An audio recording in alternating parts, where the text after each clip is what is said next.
అండి ఈరోజు మనం మాట్లాడేది రిచ్ ధనవంతుడు ఎలాగా అవ్వాలి.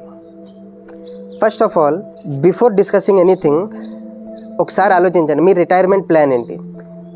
మీరు రిటైర్ అవ్వాలనుకున్నప్పుడు మీ దగ్గర ఎంత కార్పస్ ఉండాలి? జనరల్లీ ఒక సర్వే ప్రకారం అందరూ ఫ్యాన్సీ నెంబర్లు చెప్పేవారు, లైక్ 50 కోట్లు, 100 కోట్లు, 1000 కోట్లు ఇలాగా. బట్ బీ రియలిస్టిక్ అండ్ ఇండియాలో బతకడానికి ఒక 10 crores is a very good retirement plan. ఈ వీడియో మొత్తం దాని మీదే బేస్ అయి ఉంటుంది. అండ్ దీంతోపాటు ఇంకోటి ఏంటంటే మన కాన్సెప్ట్ క్లియర్ అవ్వాలి. ఫస్ట్ మనీ అంటే ఏంటి, డబ్బు అంటే ఏంటి. డబ్బుని ఇంకోటి కరెన్సీ కూడా అంటారు కదా, దేశం కరెన్సీ ఉంటుంది కదా, మన ఇండియన్ కరెన్సీ రూపీస్ అంటారు. సో కరెన్సీ అంటే ఏంటి? యాక్చువల్ కరెన్సీ బ్రదర్స్ డబ్బు కాదంట, యాక్చువల్ కరెన్సీ టైం. కానీ టైం కూడా వేస్ట్ అవుతుంది కదా, మనకున్న టైం కూడా మనం వేస్ట్ చేస్తుంటాం కదా. సో యాక్చువల్ కరెన్సీ టైం కూడా కాదు. అయితే ఏంటి ఫ్రెండ్స్, యాక్చువల్ కరెన్సీ అన్నదే మన అటెన్షన్. ఏదైతే మన అటెన్షన్ పే చేసి మనం నేర్చుకుంటామో, ఎక్వైర్ చేస్తామో, అదే మన యాక్చువల్ వెల్త్, అదే మన actual currency, which is very rare. So if you are watching this video, మీరు కనుక ఈ వీడియో చూస్తుంటే అటెన్షన్తో చూసి ఈ వాల్యుబుల్ ఇన్సైట్స్ని ఇంబైట్ చేసుకోండి. ఓకే, ఫస్ట్ వచ్చేది, మనం ఎప్పుడైతే డబ్బులు సంపాదించాలనుకుంటామో మనం మనం అనలైజ్ చేసుకోవాల్సింది రిస్క్ టేకింగ్ ఎబిలిటీ. మనం ఎంతవరకు రిస్క్ తీసుకోవచ్చు. If you want to go to job or business, మీరు జాబ్ చేసినా బిజినెస్ చేసినా మీకంటూ మీ రిస్క్ టేకింగ్ ఎబిలిటీ తెలిసి ఉండాలి. అంటే ఎంతవరకు నేను ఖర్చు పెట్టగలను, ఎంతవరకు నేను ఇన్వెస్ట్ చేయగలను, ఎంత అమౌంట్ నా నుంచి పోయినా నేను సర్వైవ్ అవ్వగలను అన్నది మీకు తెలిసి ఉండాలి. ఓకే, ఫస్ట్ అది మనం అనలైజ్ చేసుకోవాలి. దాని తర్వాత make more money then cutting cost. జనరల్గా మనం 20sలో ఉన్నప్పుడు మనకు చాలా ఆస్పిరేషన్స్ ఉంటాయి. ఏంటి, బట్టలు కొనుక్కోవాలి, బండి కొనాలి, కారు కొనుక్కోవాలని, లేకపోతే ఎక్కడికైనా వెకేషన్కి వెళ్ళాలని. సో అవన్నీ మీరు ఫుల్ఫిల్ చేసుకోవచ్చు, ప్రాబ్లం లేదు. బట్ మీరు ఎక్కువ సంపాదించడాని మీద ఎక్కువ ఫోకస్ చేయాలి. డబ్బులు ఎక్కువ సంపాదిస్తే మీరు ఇవన్నీ చేసుకోవచ్చు, నో ప్రాబ్లం. ఓకే, సో డబ్బు సంపాదన మీద మీ ఆలోచన ఎక్కువ ఉండాలన్నమాట. దాని తర్వాత don't be bullish on owning a house or a property. Because early డేస్లో, మెయిన్లీ ఎర్లీ డేస్లో మీరు కానీ ఇల్లు కొనుక్కోవాలని డ్రీమ్స్ గట్రా పెట్టుకున్నారనుకోండి, దాని మీద కానీ ఇన్వెస్ట్ చేస్తే లార్జ్ క్యాపిటల్ మీరు దాంట్లో ఇన్వెస్ట్ చేయాల్సి వస్తుంది, అవునా? దాని మీద వచ్చే రిటర్న్ ఎంత ఉంటుంది? కంపారిటివ్లీ చాలా తక్కువ. So don't try to acquire or invest on housing properties, but instead మీరు లిక్విడ్ అసెట్స్ మీద ఇన్వెస్ట్ చేయొచ్చు. బికాస్ ఎప్పుడైనా మీకు క్యాష్ అవసరం అనుకోండి, ఆ లిక్విడ్ని మీరు లిక్విడ్ అసెట్స్ మీరు ఇమీడియట్గా కన్వర్ట్ చేసుకోవచ్చు. లిక్విడ్ అసెట్స్ అంటే మీకు స్టాక్స్ అవ్వచ్చు, మీకు గోల్డ్ అవ్వచ్చు, సిల్వర్ అవ్వచ్చు, ఇవన్నీ లిక్విడ్ అసెట్స్ అనమాట. Immediately you can convert it to cash. And ఇంకొక చాలా పెద్ద తప్పు మనం ఎన్నో తరాలుగా చేస్తూనే వస్తున్నాం. డబ్బు ఉంటుంది కదా, క్యాష్, దాన్ని ఇంట్లో పెట్టుకుంటాం లేదా బ్యాంక్లో పెట్టుకుంటాం, సేవింగ్ అకౌంట్లో. అది చాలా పొరపాటు. బికాస్ ఇన్ఫ్లేషన్ అని ఒకటి ఉంది. అదేంటంటే ప్రతి సంవత్సరం మన రేట్లు పెరుగుతుంటాయి కదా, అదే ఇన్ఫ్లేషన్. అంటే సపోజ్ ఇప్పుడు మీరు 2025లో ఒక ప్రోడక్ట్ మీకు 100 రూపాయలు కాస్ట్ చేస్తుంది అనుకోండి, 2035కి దాని వాల్యూ 200 అయిపోద్ది. మీకు ఆ ప్రోడక్ట్ అదే మీకు, అవునా? ప్రోడక్ట్ మీకు సపోజ్ బిస్కెట్ ప్యాకెటే తీసుకోండి, పార్లేజీ బిస్కెటే తీసుకోండి. మన చిన్నప్పుడు పెద్ద ప్యాకెట్లు వచ్చి ఇప్పుడు ఇంత ప్యాకెట్లు వస్తున్నాయి, అవునా?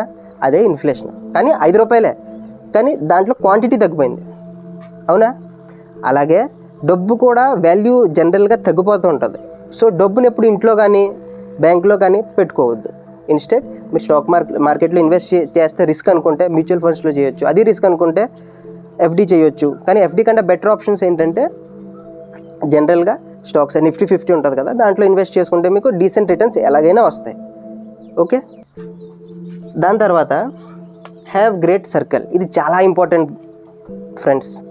ఎందుకంటే ఇంగ్లీష్లో ఒకటి ఉంది, you are the average of 5 people around you. అంటే మన చుట్టూ ఉండే ఒక 5 ఉంటారు కదా, వాళ్ళని బట్టి మనం అంచనా వేయొచ్చు అంట. వాళ్ళ 5ని యావరేజ్ చేస్తే మనం ఏంటో తెలిసిపోద్దంట. సో ట్రై చేయండి ఎప్పుడు కూడా అల్ట్రా రిచ్ వెల్దీ పీపుల్తో మీ సర్కిల్ ఉండేలాగా. ఎందుకంటే ఎప్పుడైతే మనం వాళ్ళతో ఉంటామో ఈ పాయింట్స్ అన్నీ కూడా మీకు ఆటోమేటిక్గా తెలిసిపోతాయి. వాళ్ళ థింకింగ్, వాళ్ళు అంటే ఏ విషయాన్ని వాళ్ళు ఏ దృష్టికోణంలో చూస్తున్నారో అది మీకు తెలుస్తుంది అన్నమాట. అవునా? మనం ఏదైతే ఇంపార్టెంట్ అని దాని మీద ఎక్కువ పని చేస్తుంటామో వాళ్ళకి అది ఇంపార్టెంట్ అనిపించకపోవచ్చు. ఇంపార్టెంట్ అనిపిస్తలేదంటే ఎందుకు అనిపిస్తలేదు అన్నది వాళ్ళతో తిరిగితేనే మీకు తెలుస్తుంది. So have great circle. అంటే మీతో ఉండే సర్కిల్ ఇప్పుడు మీరు ఏం అవ్వాలనుకుంటున్నారో వాళ్ళు కూడా అదే అయ్యి ఉండాలి. అప్పుడే మీరు ఆ పొజిషన్కి వెళ్ళగలుగుతారు. అదే మీరు లేదు నా యారీ, నా దోస్తి, నా ఫ్రెండ్స్ అని తెంగరోళ్ళతో తిరిగారు అనుకోండి, ఈవెన్చువల్లీ మీరు కూడా తెంగరోళ్ళే అవుతారు. సో ఇది చాలా ఇంపార్టెంట్. మళ్ళీ రిపీట్ చేస్తున్నాను, have great circle. Me circle ఏదైతే ఉందో, మీ ఫ్రెండ్స్ ఎవరైతే ఉన్నారో వాళ్ళు కూడా రిచ్ అవ్వి ఉంటే మీరు కూడా డెఫినెట్గా రిచ్ అవుతారు. ఓకే. దాని తర్వాత ఒకవేళ మీరు కానీ వ్యాపారం చేయాలనుకుంటుంటే, leave about the job section, job గురించి నేను మాట్లాడట్లేదు, వ్యాపారం కానీ చేయాలనుకుంటుంటే start with boring businesses. Lavish luxurious business ఉంటాయి కదా, మనకి చూసిన వెంటనే అబ్బా అనిపించేవి, అటువంటిలో దిక్కకూడదు. లైక్ రెస్టారెంట్ బిజినెస్ ఉంది చూడండి, మనకి చాలా ఫ్లాషీగా అమ్మ బాగుంది అనుకుంటాం కదా, వాటిలో దిక్కకూడదు. ఫిల్మ్ ఇండస్ట్రీ ఉంది కదా, అవన్నీ చాలా competitive and chances of making money చాలా తక్కువ. But instead do boring businesses. Boring business చేస్తే మీకు తప్పకుండా ఖచ్చితంగా డబ్బులు సంపాదిస్తారు. ఓకే. మీరు అనొచ్చు మరి టెక్నాలజీ ఉంది కదా, గత 20 yearsలో ఇప్పుడు అయిన బిలియనర్స్ అందరూ కూడా టెక్నాలజీ బేస్డే కదా అని మీరు అనొచ్చు. కానీ మీరు ఒకసారి ఆ technology based company back end work చూడండి, ఎంత టైడీ ప్రాసెస్, ఎంత boring process. So invest yourself into boring businesses. దీని తర్వాత మీరు ఇంకొక దాంట్లో ఇన్వెస్ట్ చేయాల్సింది ఏంటంటే మీ skills. Have great skills, and if you have great skills others will invest in you. నేను ఏదో సర్కిల్ అని చెప్పాను కదా, మంచి సర్కిల్ ఉండాలి మీకని. ఆ సర్కిల్లో ఉన్న వాళ్ళే మీ మీద ఇన్వెస్ట్ చేస్తారు. ఒకవేళ మీకు ఒక మంచి స్కిల్ ఉంటే, స్కిల్ మేబీ ప్రాంప్ట్ ఇంజనీరింగ్ అవ్వచ్చు, లేదా ఏ ఏజెంట్స్ని తయారు చేయగలిగితే, ఏదో ఒక స్కిల్, ఏ స్కిల్ అయితే ఇతరులు మీ మీద ఇన్వెస్ట్ చేసి వాళ్ళు కూడా డబ్బులు సంపాదించగలుగుతారో అలాంటి ఏమైనా స్కిల్ మీరు ఎక్వైర్ చేసుకుంటే ఖచ్చితంగా మీరు కూడా డబ్బులు సంపాదిస్తారు. ఓకే. దీని తర్వాత ఫ్రెండ్స్ ఇంకొక ఇంపార్టెంట్ పాయింట్ ఏంటంటే యూజింగ్ డెట్ అంటే అప్పుని సమర్థవంతంగా యూజ్ చేయడం కూడా చాలా ఇంపార్టెంట్. అంటే ఇది ఒక పెద్ద మార్గం అన్నమాట. చూడండి, మనం అప్పు తీసుకుని ఒక క్యాపిటల్ని మనం క్రియేట్ చేయగలుగుతాం with giving them a little cut from your profits. ₹1 మీకు కావాలనుకోండి, బ్యాంక్కి వెళ్ళి ₹1 మీరు తెచ్చుకుంటారా? ఇన్ రిటర్న్ మీరు బ్యాంక్ ఎంత ఇస్తారు? 10 to 12% ఇస్తారు. కానీ ఆ ₹1 మీకు ఒక అసెట్ క్రియేట్ అయింది, ఆ అసెట్ నుంచి మీకు డబ్బులు వస్తుంటాయి.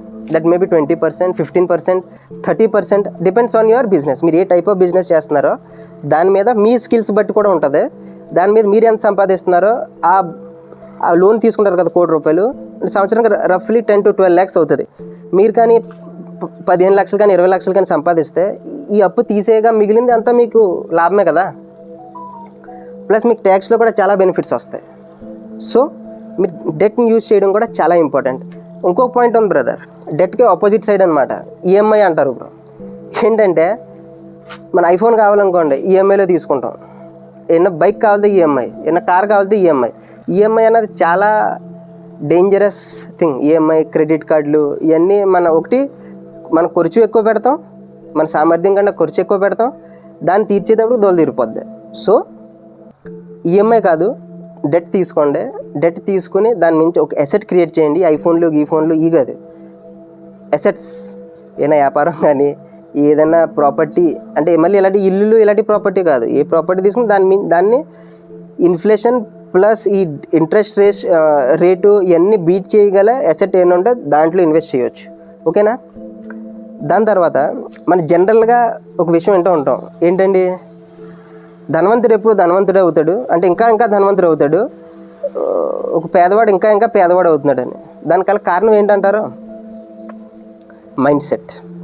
ఒక ధనవంతుడు ఎప్పుడు కూడా నేను డబ్బు ఎలా సంపాదించాలి, ఉన్న డబ్బుతో ఇంకా డబ్బు ఎలా సంపాదించాలి, ఏ అసెట్లో ఇన్వెస్ట్ చేయాలి, ఇవి వాళ్ళు ఆలోచించేది. కానీ ఒక పేదవాడు ఉంటాడు, ఆ పేదవాడు దేని ఏం ఆలోచిస్తాడో, ఈ డబ్బులు దొబ్బేస్తాడేమో, ఇది చేస్తే లాస్ వచ్చేద్దామో, ఈ దిష్టి అంతా వీటి మీద ఉంటుంది అనమాట. So think like rich. మీరు సక్సెస్ అవుతానని అనుకోకపోతే సక్సెస్ ఎలాగవుతారు? నేను ఇక్కడ ఫెయిల్ అయిపోతానని మీ దృష్టిలో ఉంటే మీరు సక్సెస్ ఎలాగవుతారు? సో ఫస్ట్ మీ మైండ్ సెట్, మీ ఆలోచన విధానం మార్చుకుంటే ఖచ్చితంగా మీరు సక్సెస్ అయ్యే అవకాశాలు ఎక్కువ ఉంటాయి. అండ్ ఫైనల్ థింగ్ ఏంటంటే ఆర్ట్ ఆఫ్ సెల్లింగ్. మీకు అమ్మడం తెలిసి ఉండాలి. ఏదైనా సరే మీకు మీ దగ్గర ఉన్న స్కిల్ అవనివ్వండి, మీ దగ్గర ఉన్న వస్తువు అవనివ్వండి, మీ దగ్గర ఉన్న సర్వీసెస్ అయినా ఆఫర్ చేయగలిగే సర్వీసెస్ అవనివ్వండి, ఇవన్నీ అమ్ముతూ రావాలి. అమ్ముతూ నేర్చుకున్నారనుకోండి, ఆటోమేటిక్లీ మీరు రిచ్ కాదు, అల్ట్రా రిచ్, సూపర్ రిచ్ ఉంటారు కదా, ఇంక ఎంత పైకి వెళ్తారో ఇంక మీకే తెలియాలి. That is the power of selling. ప్రపంచంలో ధనవంతులు అందరూ కూడా సేల్స్ తెలిసి ఉన్నవాడే అయి ఉంటాడు. ఓకే, హోప్ ఈ వీడియో నుంచి మీకు చిన్న ఇన్సైట్ దొరుకుంటుందని, మీ లైఫ్లో ఎంతో కొంత వాల్యూ యాడ్ చేస్తుందని ఆశిస్తూ సెలవు. అండ్ ఒకవేళ ఈ వీడియో కానీ మీకు నచ్చితే, ఇంతవరకు వచ్చి మీకు కానీ ఈ వీడియో నచ్చితే, please do like, share and subscribe.